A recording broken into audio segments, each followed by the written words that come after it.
Hello everyone, this is Rishabh and आज हम लाए हैं टॉपिक कि government imposed 28% GST on online gaming, what it really means for gamers. ये इंडिया टुडे की न्यूज़ है। इसके अंदर इन्होंने बता रखा है, मैंने तो बस हेडिंग पढ़ी थी और थोड़ा बहुत कंटेंट पढ़ा एंड ट्वीट्स वगैरह देखे लोगों के, उसके अंदर ही दिख रहा था ब्लॉग्स वगैरह में। तो इसको डिटेल से जो मुझे समझ आया एक बार मैं वो बता देता हूँ आपको कि अगर आप ऑनलाइन गेमिंग करते हैं और अगर आप 100 रुपये का बेट लगाते हैं तो 100 रुपये के बेट में सबसे पहले तो माइनस कर दो जीएसटी, दैट इज़ 28%, 28 रुपये हो गया। बैलेंस बचा आपके पास 72, और इस बैलेंस 72 के अंदर वो अपने चार्जेस भी लेंगे, प्लेटफॉर्म फीस या कमीशन XYZ कुछ भी लेते हैं, मान के चलिए वो 20 रुपये है, तो बचा आपके पास 52 रुपीज़। अगर आप 100 रुपये डालते हैं और उससे आप कोई बेट वगैरह लेते हैं तो 52 तो आपके वैसे ही हो गए, 48 का लॉस तो आपका वैसा ही हो गया। तो आप पहली बात तो लगाओगे क्यों ट्रेड? तो बेसिकली गवर्नमेंट चाह यही रही है कि कोई ट्रेड इसके अंदर ना करे, ज़्यादा कोई लोग इसके अंदर ट्रेडिंग ना करें। ये ऑनलाइन प्लेटफॉर्म्स हैं, इसको गवर्नमेंट ने एक तरह से सिन प्रोडक्ट ट्रीट किया है। अगर आपको याद होगा, अरुण जेटली जी ने जब अपना जीएसटी की स्पीच दी थी तो उन्होंने बताया था कि कुछ प्रोडक्ट्स ऐसे हैं सिन प्रोडक्ट्स जिनका टैक्स रेट हायर रहेगा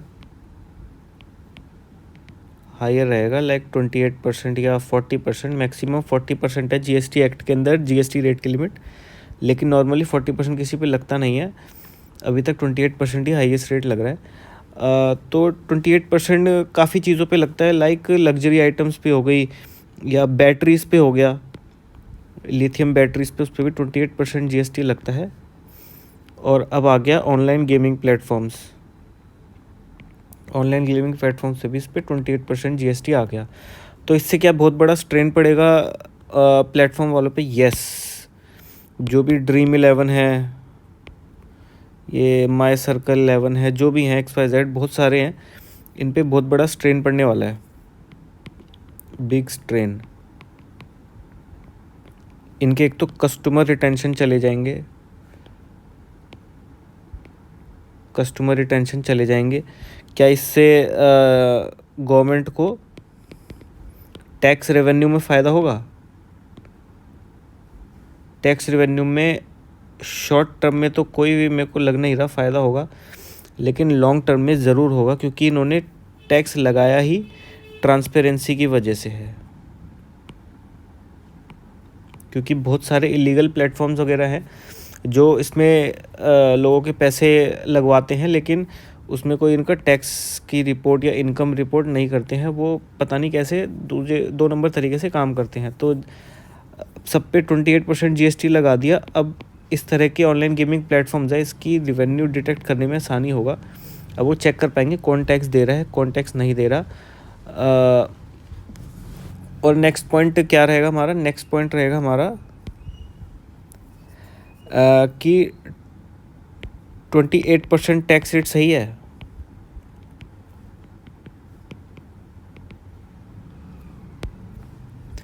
मेरे हिसाब से 28% टैक्स रेट सही है, बट फुल फेस वैल्यू पे लगाना ये सही नहीं है, ये बिल्कुल भी सही नहीं है। इन्होंने जो पूरा फेस वैल्यू पे लगाया है ये बिल्कुल भी ठीक नहीं है। मेरे ख्याल से अगर जैसे कोई 100 रुपये का बैट लगाता है और इसके अंदर 100 रुपये के बैट में अगर वो 20 रुपीज़ या 30 रुपीज़ चार्ज करते हैं, 30 रुपीज़ भी अगर चार्ज कर, मान के चलिए, सॉरी ज़्यादा हो जाएगा 30 रुपीज़, अगर वो 100 रुपये का बैट लगाते हैं और उसमें कमीशन या चार्जेस अगर 20 रुपीज़ लेते हैं, हायर साइड पे लेते हैं, 20 रुपीज़ लेते हैं, तो जीएसटी इस 28% पे लगना चाहिए। 28% ऑफ 20 रुपीज़, इसके ऊपर 28% लगना चाहिए कायदे से, लेकिन इन्होंने पूरी फेस वैल्यू पे लगा दिया। इसका समझ नहीं आ रहा। मेरे ख्याल से इन्होंने इसलिए किया है क्योंकि कंपनीज़ क्या करती हैं, चार्जेस तो ऊपर नीचे करती रहती हैं, कि आप एक बेड लोगे 10 रुपये लगेंगे, आप किसी ने बोल दिया कि हम 10 रुपये लेंगे, किसी ने बोल दिया 20 रुपये लेंगे, कोई बोलता है 1% लेंगे, कोई बोलता है 2% लेंगे। तो कोई सिस्टम क्रिएट नहीं हो रखा प्रॉपरली। और कोई बोलता है हम फ्री में कराएंगे, स्टार्टिंग में फ्री में करा रहे तो वहाँ पे टैक्स का कलेक्शन ज़ीरो हो रहेगा। तो सिर्फ इसी रीज़न की वजह से गवर्नमेंट ने पूरा फेस वैल्यू पे लगाया। बोले आप अब 2% लो, 20 रुपये लो, 200 रुपये लो, हमें उससे मतलब नहीं है। अगर किसी ने 100 रुपये 1000 रुपये का ट्रेड लिया है तो उस पर 28% GST हमको चाहिए। तो पहली बात तो क्या बोलते हैं, कस्टमर्स पे क्या इफ़ेक्ट पड़ेगा। कस्टमर्स पे पहली बात तो इफ़ेक्ट क्या ही पड़ेगा, क्योंकि ऑनलाइन गेमिंग प्लेटफॉर्म किसी की कोई बेसिक नीड नहीं है।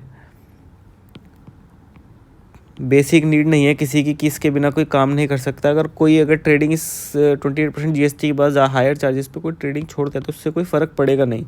इसके अंदर से प्रॉब्लम होगी तो कंपनीज़ को होगी, गेमिंग कंपनीज़ को होगी। लेकिन एक और चीज़ है कि अगर गवर्नमेंट को ये पसंद नहीं है तो गवर्नमेंट ने इस तरह से, जैसे ड्रीम 11 जैसी कंपनी, माई सर्कल 11 और ये फैन कोड भी दिखते हैं कभी कभार, और बहुत सारी कंपनीज़ हैं। इन जैसी कंपनी को पहली बात तो एग्रेसिव एडवर्टाइजमेंट करने कैसे थी। आपने देखा होगा इंडिया की जो भी जर्सी बनती थी उस पर उनके हेलमेट पे ड्रीम 11 का होगा, माई सर्कल 11 का स्टिकर लगा होगा, ग्राउंड्स पे लगे रहते हैं। एडवर्टाइजमेंट सारी आती है, सारी एडवर्टाइजमेंट में सारे इंटरनेशनल क्रिकेटर्स भी आते हैं। अब उन्होंने सारा एडवर्टाइज कर करके सारे उन्होंने कस्टमर बेस बढ़ा लिया। जब उन्होंने देखा कस्टमर बेस बढ़ रहा है, कंपनीज कमा रही हैं, इनकम बढ़ रही है, अब क्या करो, अब टैक्स लगा दो, जो कि मेथड गलत है। अगर आप चाहते हो कि लोग ट्रेड ना करें, अगर आप इसको as a sin product treat करते हो और इसमें हायर टैक्स रेट आपने इसलिए लिया है ताकि लोग इसके अंदर कम से कम ट्रेड करें और साइड ही रहें तो ज़्यादा बेटर है, तो आपको इसको इनिशियल स्टेज में ही 28% GST लगा देना था। आपको क्या एक्सपीरियंस नहीं था क्या? जब आपको पता है अमेरिका जैसी कंट्री में अपना 360 बेट है, वहाँ पे यूज़ होता है। बहुत सारी कंट्रीज़ के अंदर ऑनलाइन बैटिंग बिल्कुल लीगल है, ऑनलाइन बैटिंग लीगल है। इंडिया में इलीगल है, इंडिया में इलीगल है। तो इस चक्कर में उस बैटिंग का नाम इन्होंने कर दिया प्रिडिक्शन। तब तो गवर्नमेंट ने कुछ कहा नहीं, पूरा एग्रेसिव एडवर्टाइजमेंट करते रहे। अब उन्होंने देखा कंपनीज कमा रही हैं तो अरे कंपनीज कमा रही है, कोई बात नहीं, हम भी कमाएंगे। आपको पहले से डिसीजन लेना चाहिए था मेरे हिसाब से, कि अगर आपको पता है, आपको पूरा इंटरनेशनल एक्सपीरियंस से, मतलब बाहर के एक्सपीरियंस से आपको सीखना चाहिए था कि अगर बाहर की कंपनियां कमा रही हैं, उस तरह के धीरे धीरे करके कल्चर यहाँ पे आ रहा है, कंपनीज इंडिया में भी खड़ी हो रही है, कस्टमर गेन हो रहा है, यहाँ के अंदर ज़्यादा से ज़्यादा लोग जुड़ने लग रहे हैं, यंग हो ओल्ड हो उससे मतलब नहीं है। तो आपको स्टार्टिंग से ही टैक्स रेगुलेशन इसके अंदर करना चाहिए था। इतना बड़ा कस्टमर बेस बनने के बाद आप करोगे तो आपको बहुत ज़्यादा बैकलैश मिलेगा, जो कि मिल भी रहा है। तो ये गवर्नमेंट का स्टेप ठीक तो है लेकिन बहुत लेट है, वेरी वेरी डिलेड स्टेप है ये। मेरे ख्याल से अभी 28% ही रहेगा।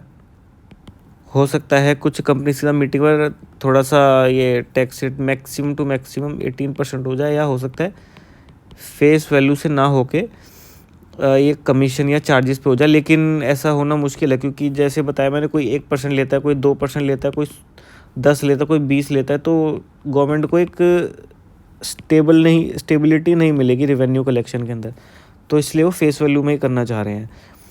और मेरे हिसाब से फेस वैल्यू पे ना करके इनको थोड़े से और रेगुलेशंस बढ़ाने चाहिए, उनकी ट्रेडिंग एक्टिविटीज़ के अंदर कुछ रूल्स लाने चाहिए, ताकि उससे रूल्स एंड रेगुलेशंस को फॉलो करें। रूल्स एंड रेगुलेशंस फॉलो करने के बाद जब वो कोई भी बैटिंग या गैम्बलिंग या प्रेडिक्शन कुछ भी करते हैं, उसके अंदर जो कमीशन है उस पर ले लो, बेशक वो कुछ भी ले, लेकिन उससे पहले आपको रूल्स एंड रेगुलेशंस चाहिए उनको मॉनिटर करने के लिए।